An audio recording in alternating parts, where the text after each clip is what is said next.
во кое Македонија масовно се иселува, владата на Република Македонија вселува 50 луѓе во 40 квадрати.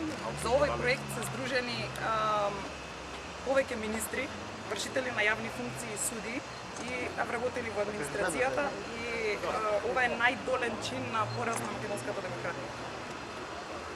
За жал, ова не е единствен пример, каде што се вселува 50 луѓе во 40 метри квадратни.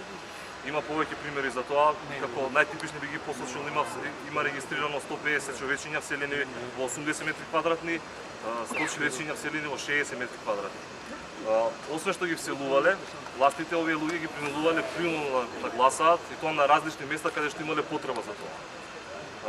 Оваа слика што ја видовте денеска е причина повеќе да не се дозволи да се организираат избори на 24 април, пред да се направи темелна проверка на избирачкиот список и пред да се извршат сите претходни сите останати реформи кои што се покажани во договорот од Пршина. Оваа слика што ја видовте денеска е една причина повеќе да платиме апел до специјалното јавно обвинителство да ги процесуира овие случаи и да реагира на сите злоупотреби кои што се случувани низ изминатите години. Апел исто и до надлежните судови, што побрзо оваа ситуација да може да се стави крај. Ние граѓаните во Република Македонија се мешаме во политика затоа што мислиме дека навистина заслужуваме подобро. Благодарам.